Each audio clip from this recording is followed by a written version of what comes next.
Hi everybody, welcome to We Are Feel. This is another episode. Thank you guys for being consistent. We are so glad that we are shooting another self-reflection episode. But before we get started, my name is Wamboi Mwihaki and this is my co-host. Leaki Kondo.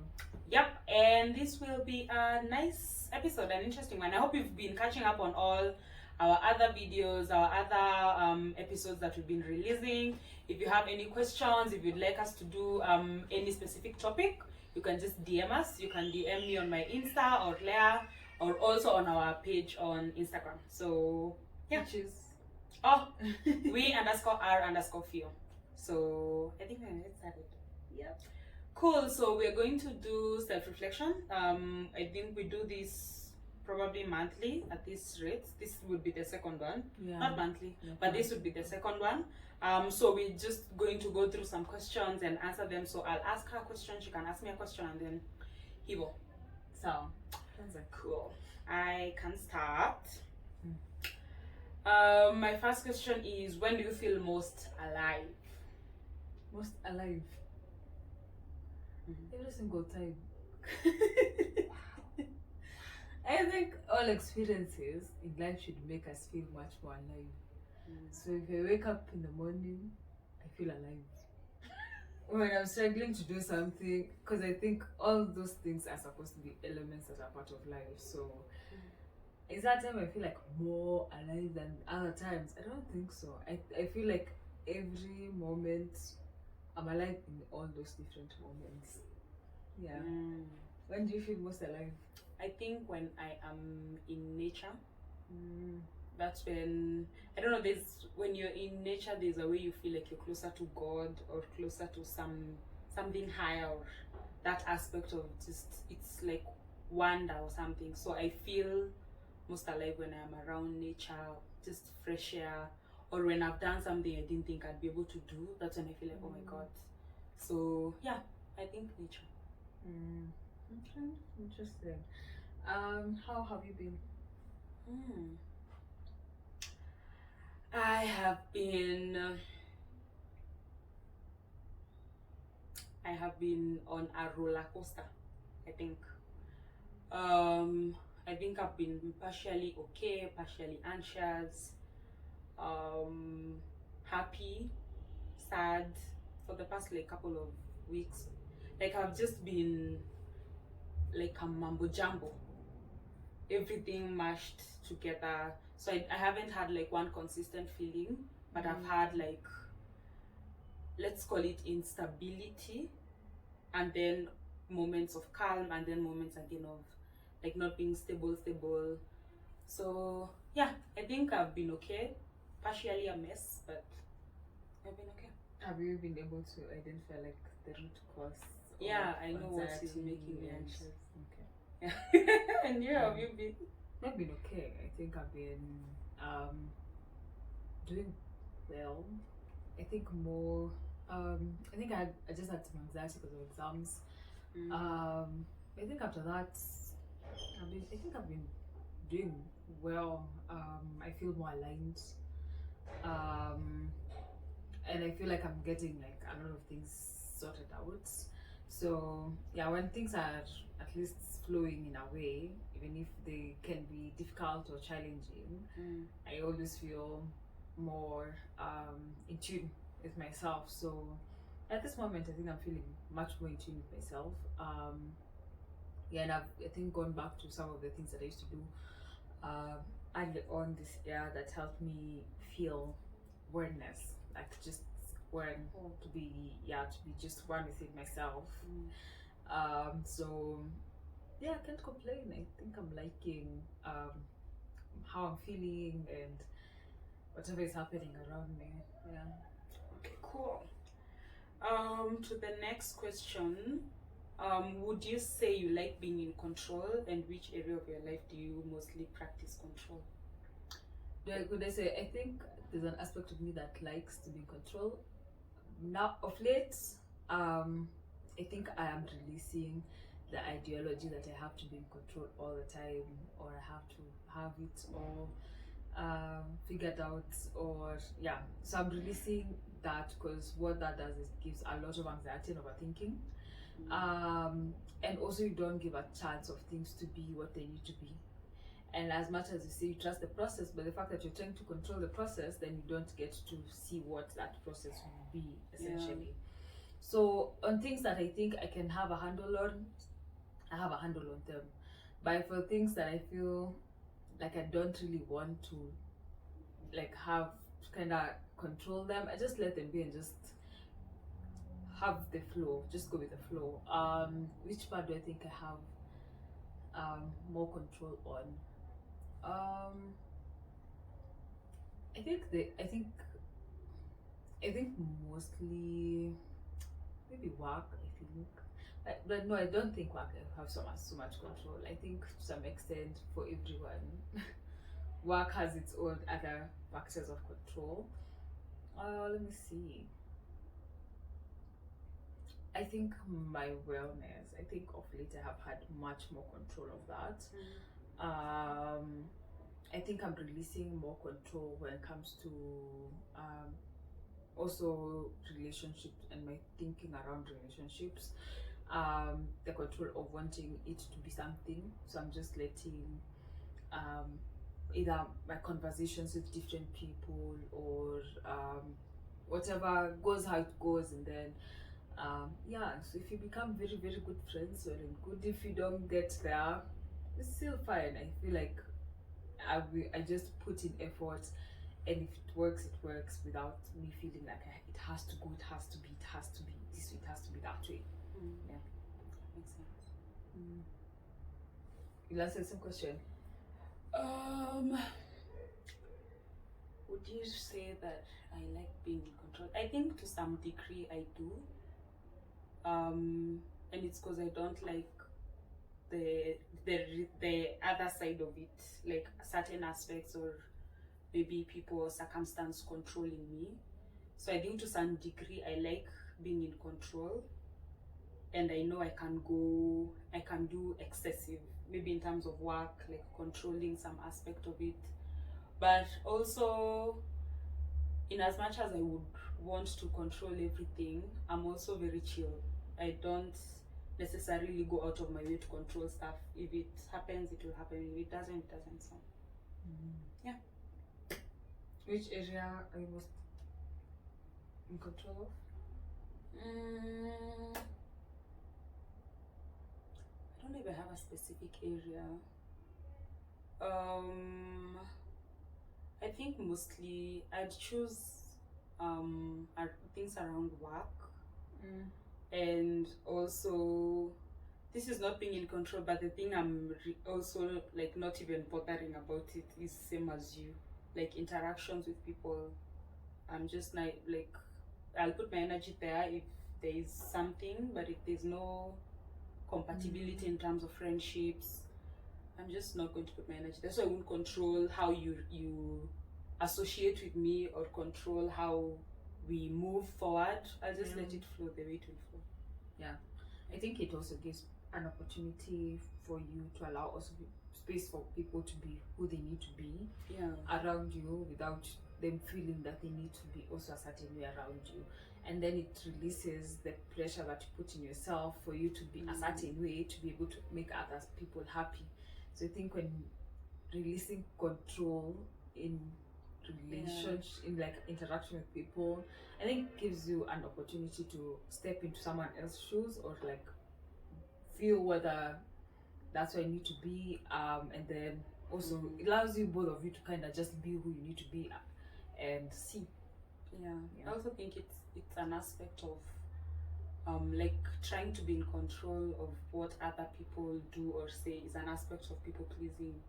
So if you're able to, because I know it's something we struggle with, it's something I struggle with. So I feel like if you're able to release control, because you can't control what the other person will do or will say, if you just let it be what it is at that time, it also helps you navigate people pleasing, because you're not coming from a point of I need to control their reaction to me or what they do. You just need to take care of yourself at that point. What are you currently unlearning?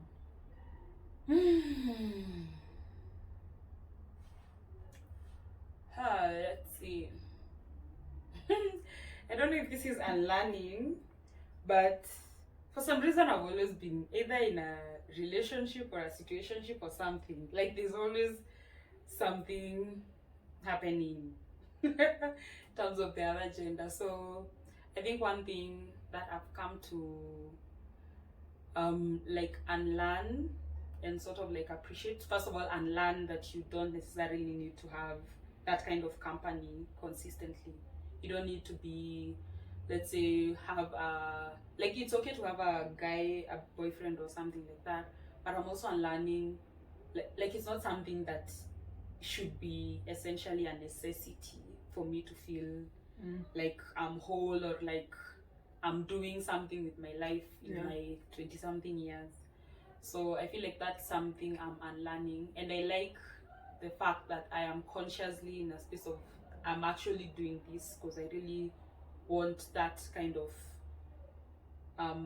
space or that kind of time to kind of figure out me minus anybody else, you know. So I feel unlearning that, because I've also seen it in like my mom.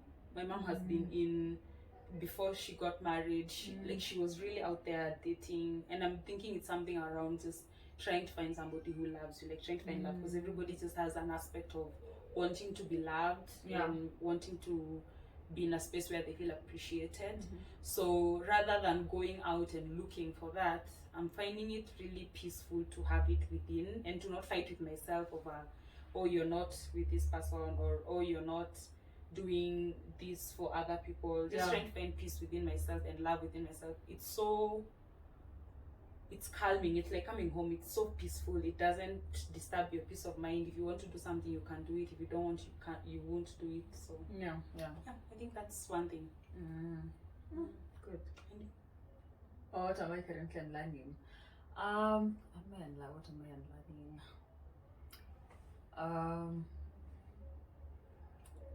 I think one of the things, and I don't think it's unlearning, I think it's just something I learned.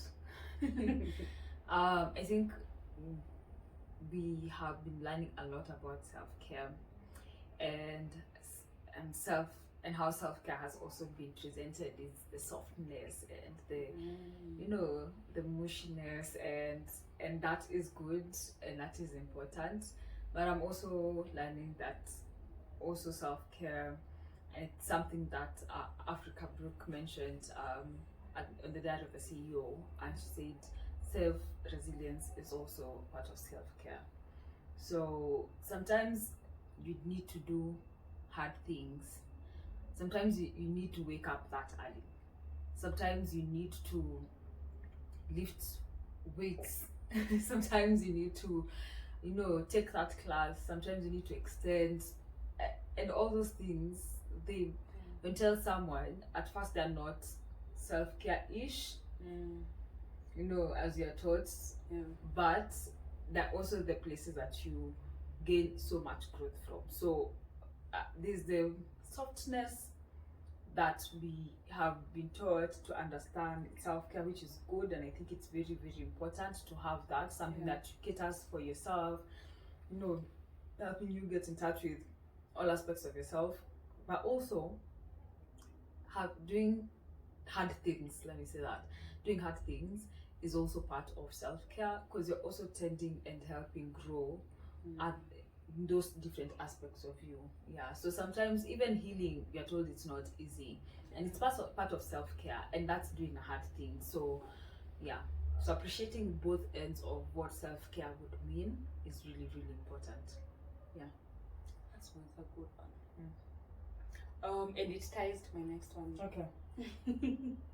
What are you currently healing from, or what has been something that you have taken time to heal from?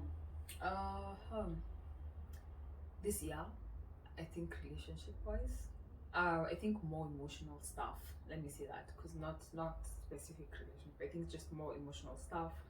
I think I've taken like a whole year out without essentially even being like in a relationship, or not to be in a relationship this whole year. And it has been to figure out both emotional things that I need to deal with, or I need help to deal with. And also, I think must just calibrate my system. Start understanding what are my belief system, what are my value systems around all things. So yeah, I think that has been an area that I have been very keen on, and also understanding what are the self-limiting beliefs that I have for myself that make me react or do things the way that I do them and why I do them. So I've been more introspective this year, more emotionally, like I'm in touch with my emotions more, and yeah, I'm also seeking more help in that area.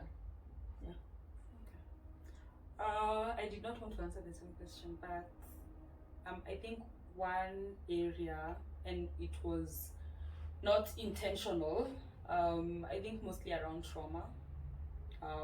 From childhood, I did not think I would have to like navigate it this year.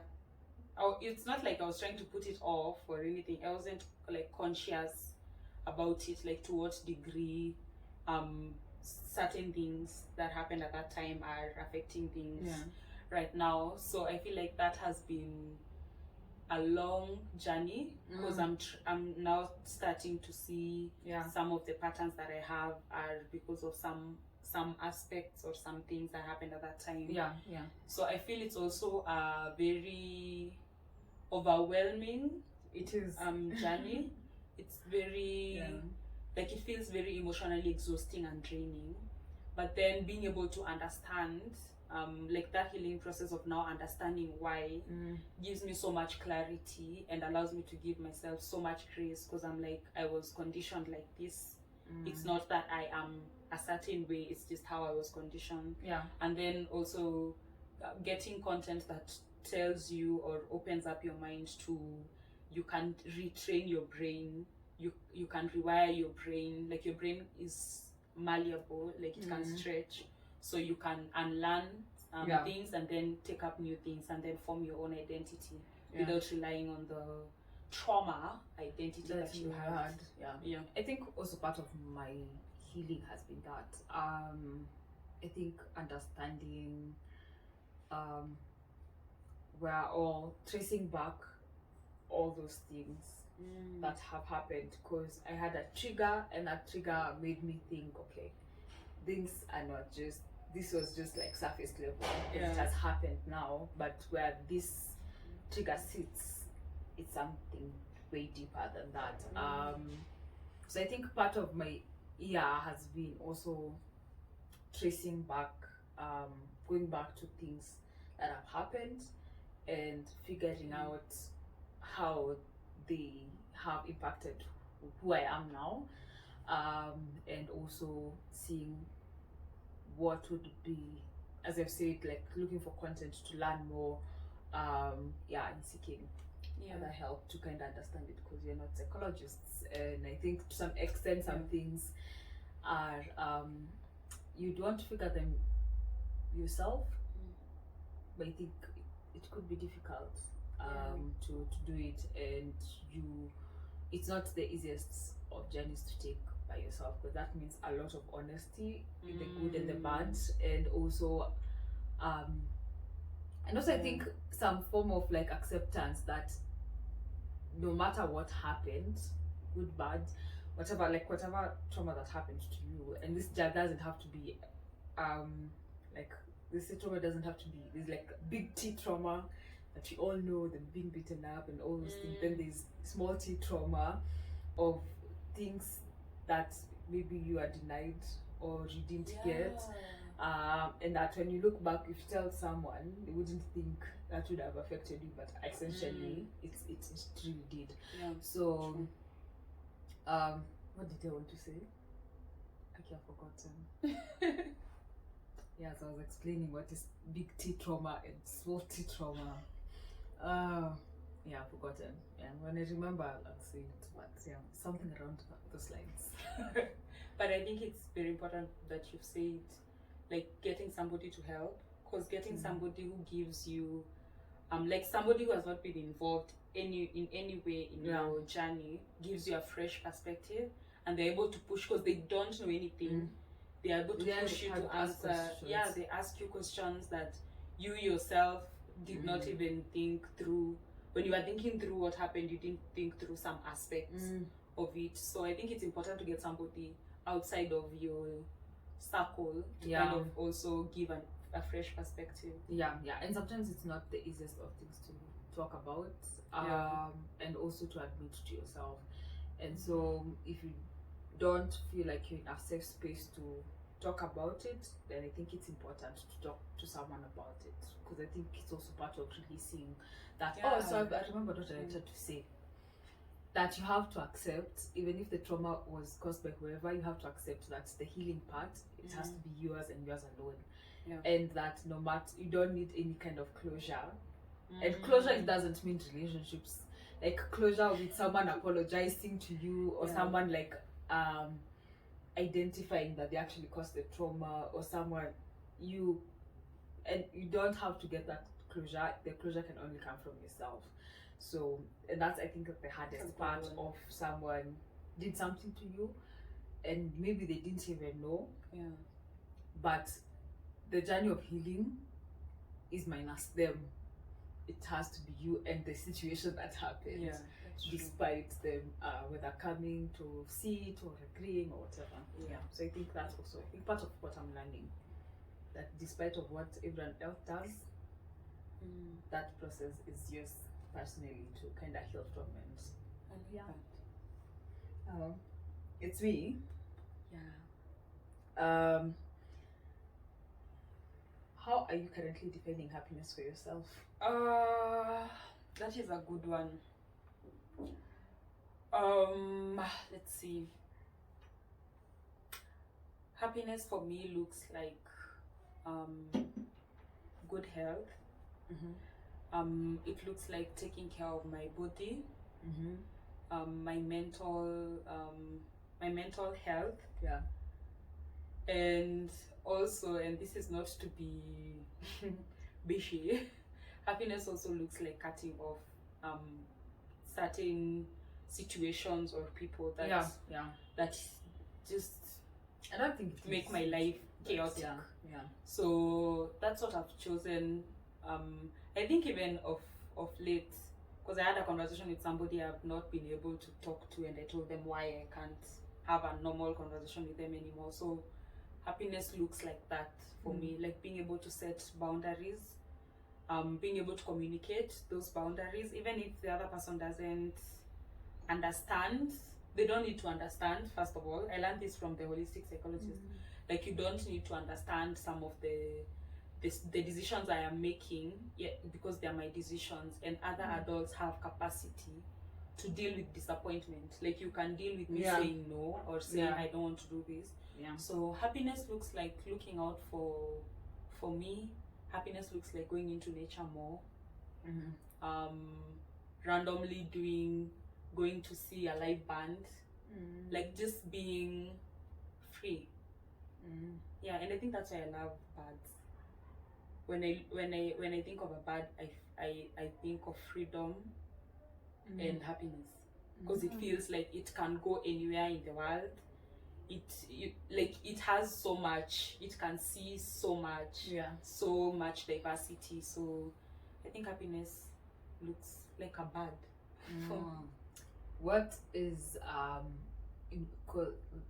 those are like all ingredients. What ingredient is missing? You'd say might be, maybe or not. Maybe it's not missing, but it's missing from making me happy. That happiness. Is there any ingredient missing?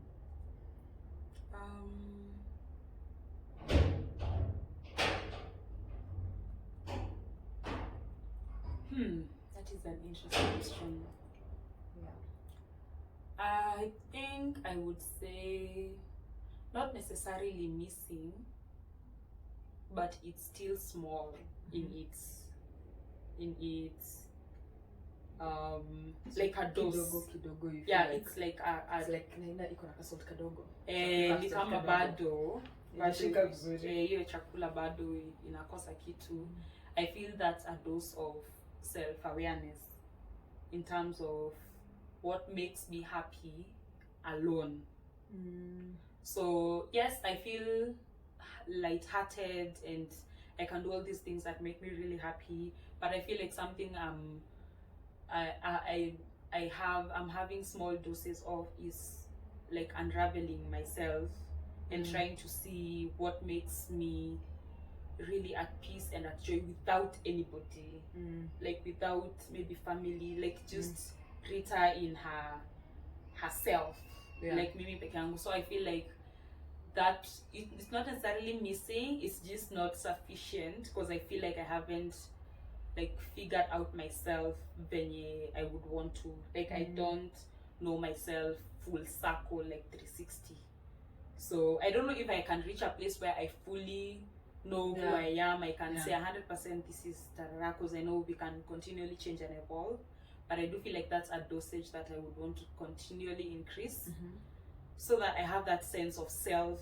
I can confidently say, this is what I like, my value system and all those things. So yeah, I feel it's not necessarily missing, but it's a dose I'd want to increase. Okay. Same question. Same question.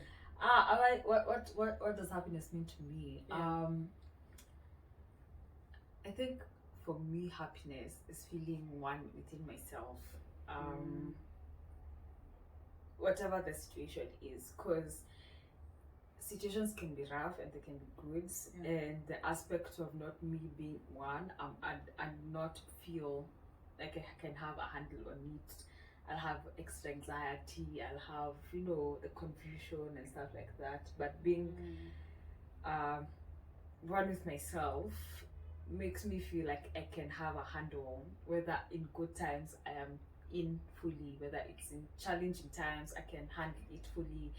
And just having that oneness within myself, like, just makes me feel like a monk seated somewhere meditating. And I think that the one of the biggest aspects to that is me time. And actually nowadays I think I practice me time even when I'm around people, like just shut and just breathe and smile and have conversations in my head and just do so that really helps me a lot to just feel, just kind of check in with all the different aspects, and that gives me so much joy. It helps me recalibrate like whatever I'm thinking, what's going through my mind. So I think I think that's what happiness feels, and it feels very freeing. The fact that I think also, I think you had also mentioned the same, being able to identify situations that you need to be in and situations that you don't need to be in. I think one of the things I've said I'm practicing is not to be always in control of everything and wanting to so I'm just like, whatever I can be able to do, I do it, and then what I can't be able to do it, I just allow things to flow.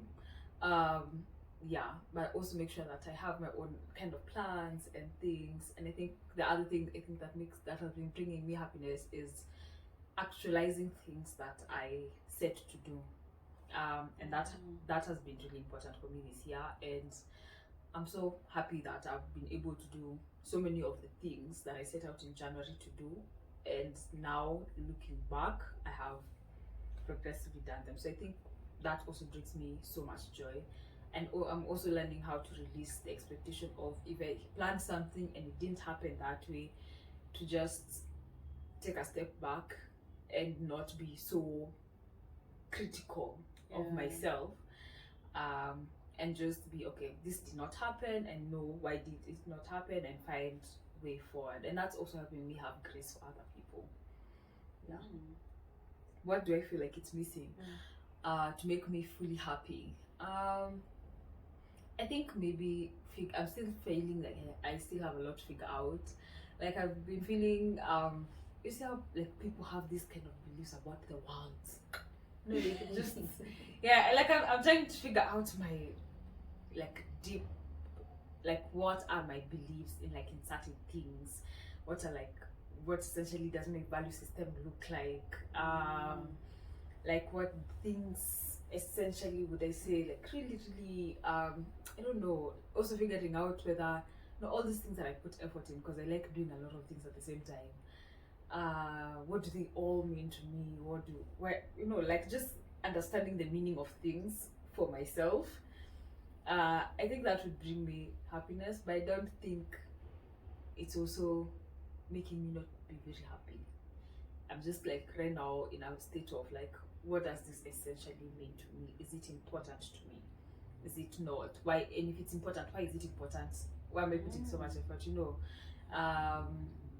Yeah. And if it's not important, is it what kind of season am I in? What do I need to be learning in this season? So, I think building more of an intuition within myself, and I think that adds into my oneness and wholeness and yeah.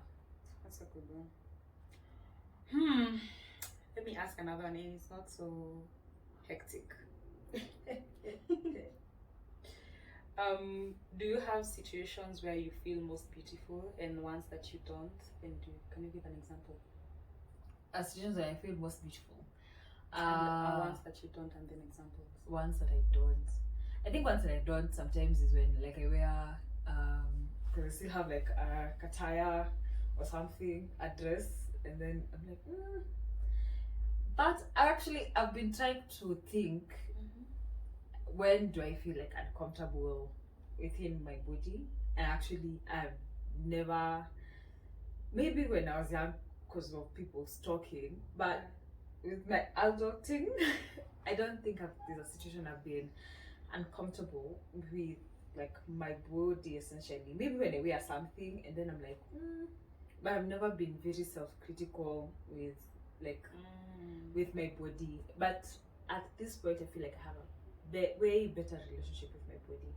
Why? Because I'm also appreciating sexuality more, which is making me feel very, not feeling like I need to be a certain way or nini or what will these people think or so with me understanding my sexuality and like loving my sexuality and owning it is making me feel very confident also in my body. So I think at this I'm in a more healthier state, better state. I think before there is a way maybe I cannot recognize maybe a certain scenarios because I also never used to think about it so much. And but right now I'm very I like looking at myself and tell myself how cute I am. Today I posted a photo and I said that like that I'm beautiful like that. So if you want to know, I think I'll post it. I'll post it so that when we release this video people can see. So just like doing that and saying it loudly, like I think I'm looking good. I think I'm beautiful. Not I think, I am beautiful. And saying it loudly, because I think we have been taught not to say praise yourself. This is usually you're beautiful. Then when you tell yourself, you're like you have to confirm with someone that it's true. I'm not just saying my own thing. So also just learning to be like, Lona Cap is really I'm beautiful, I like how I look, I like my nails, I like my ears, I like how my face is reacting or something like that. So okay. That was a good question. For me, I feel like when do I feel most beautiful? I think of late also because of working out, checking what I'm eating. Like when I'm almost going to eat something unhealthy, I also think about my skin. Because I'm like, Rita, because you're also trying to use to take care of your skin better. So when I'm like the whole week I'm consistent with what I'm eating, working out, all those things, I feel really pretty, like just Yeah, like that. yeah. And then it doesn't. Sometimes I am conflicted between putting on makeup and not, because some days you're like one way or another, Yeah. either or it's still It's I'll still still okay. look good. Yeah. So I feel most beautiful when I am actually intentionally taking care Of your body. of my body. When do I not feel pretty? I think when I when I do something that is very just like when I eat something that is Cake. out of Cake. yeah, when I eat cake I feel like, oh my god, Something imeenda beautiful. huku nyuma, imerudi. And you know you're trying to, like me, I'm trying to trim my love handles. So when I eat cake, I feel so guilty and I feel a sense of, I know it's not Heaviness. good. Yeah, heaviness. And I think of my back and I'm like, oh, it will look quote unquote uglier or something like that. So I don't feel pretty when I do. Yeah. And I'll still eat cake because I still have cake. But on those specific days or times, at times I don't feel pretty when I'm not taking care of my body. I think in that question, who affirmed what beauty looks like to you? I don't think I got that. Or what affirmed what beauty means to you. It can be like a movie, it can be because I think for actually when I've thought about it, I think my mom. My mom she was very, very pretty, and she used to do makeup and dresses, and even like when her friends would tell her how good she looks and stuff like that. And then Saturdays we would just be the two of us, and she'd make my nails and apply makeup and like trim these things. What do you call them? Eyebrows. These things. Yes. And for all the ladies, you can call them your gods. Lashes. And lashes, these things. Lashes. And there's no point, I think, when I was young, my mom ever made me feel not good enough. Actually, in all aspects, whether that's academics, whether I fail or not. And I think maybe that's why that way maybe never bothered me as much. And also my dad used to also never like call me out, apart from one day when I said I wanted to like cut my hair and he was really against it. He even wanted other people to come and tell me not to cut my hair. It really affected him. But I think maybe it is rooted that thinking about it, I'm not sure, but I think that's why it was rooted from. I don't think I had because my mom is not very inwards. She's very so she's not very like, that's not a conversation we've ever had about beauty, or like even her, because mom doesn't even do makeup or did something that would make you feel. No, I don't think so. I've never had that from internally, like within the family or something like that. I think maybe when I was in primary school, and my friend Lloyd, he was very vocal about Lloyd.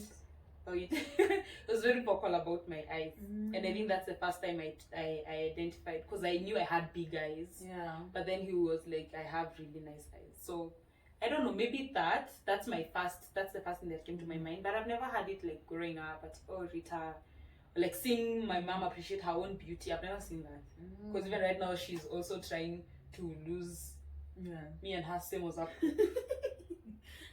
I also think right now the other thing that's also I think helping me is also having someone who's constantly appreciating the effort and the progress that you're having.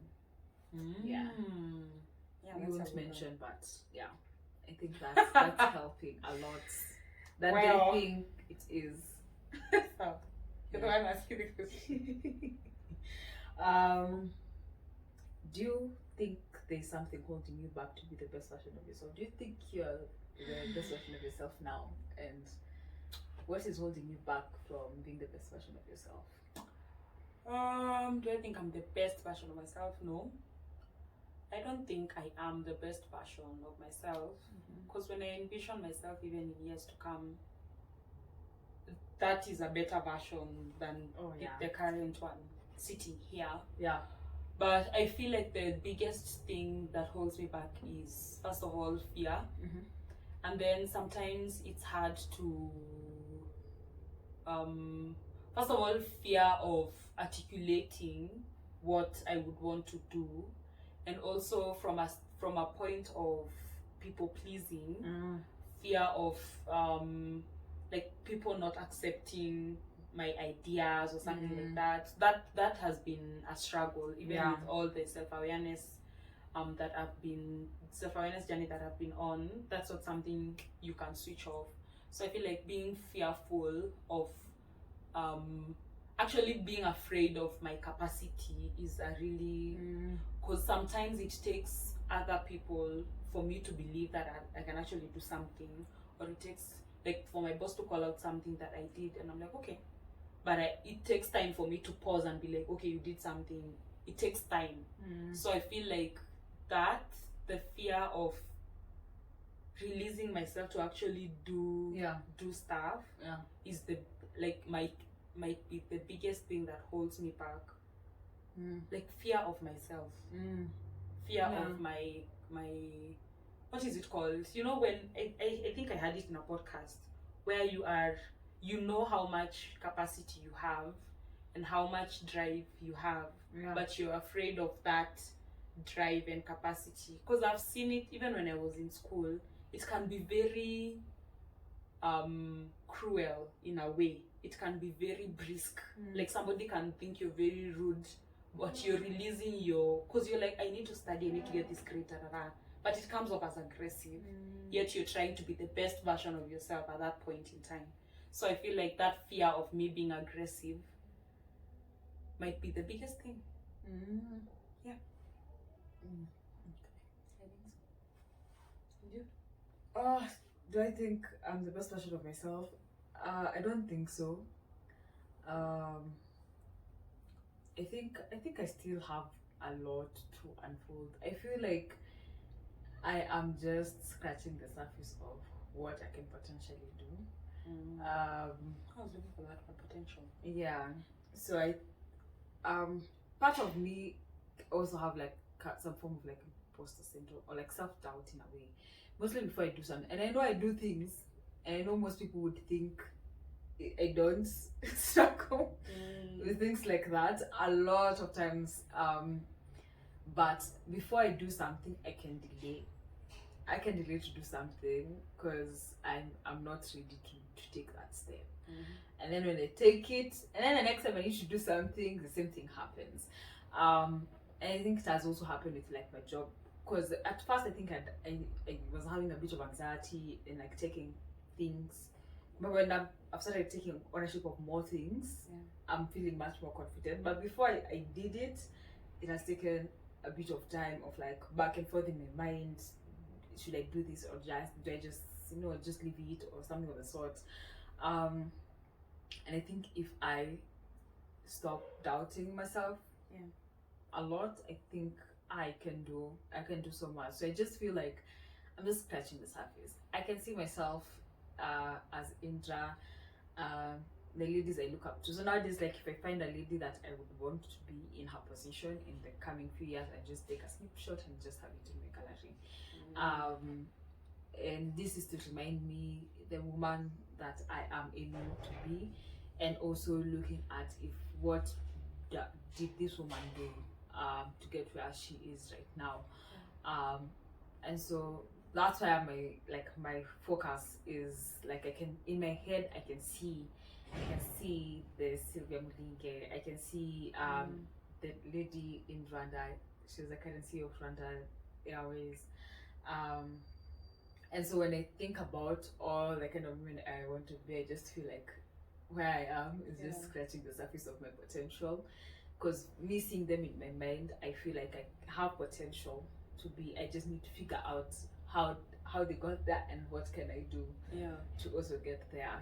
So I need to deal with me self doubting myself, and I just need to believe that I actually have capacity to do it, because I've been doing things and I've had successes and I've had failures, yes.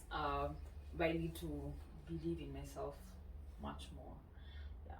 And something that was pointed out some time back was sometimes the self-doubt is because of not having someone who is guiding you, because you feel because you feel like you're constantly questioning whether you're making the right decision, because you don't have someone else to pass. And this can be like your parents and your mom and all these other people who can help you make decisions.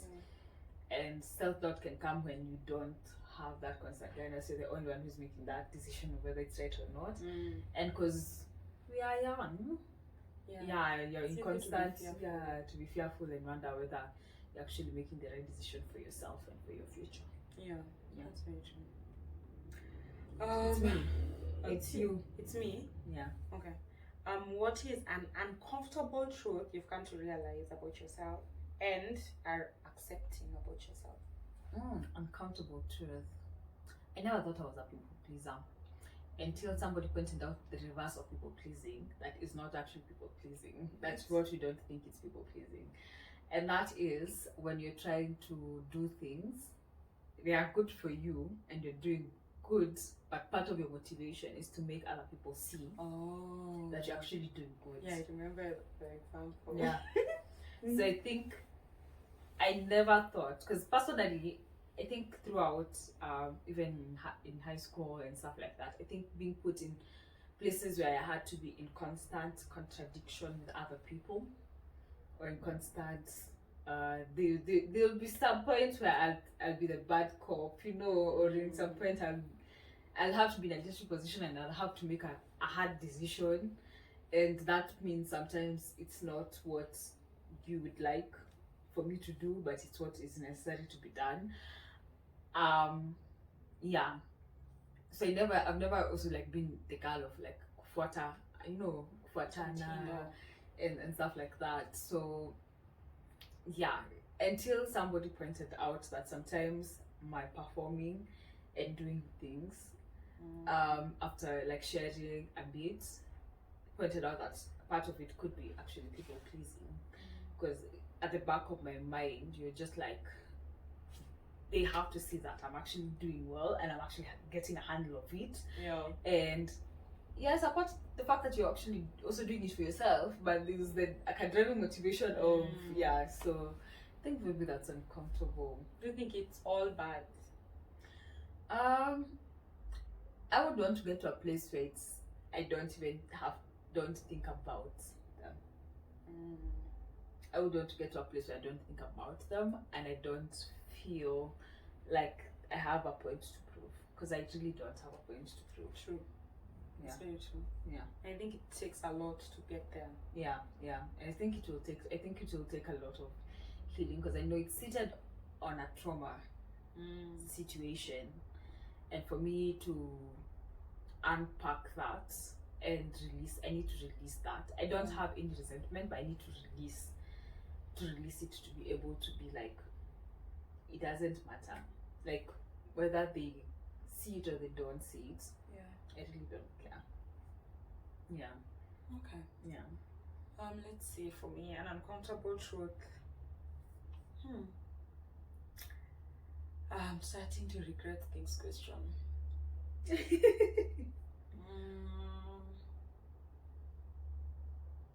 I think I did not want to repeat this, but an uncomfortable truth. Can I lie? You'd rather skip than lie. Yeah, skip. Come to the end of the episode. That was so much fun. I've learned new things about you. So like what?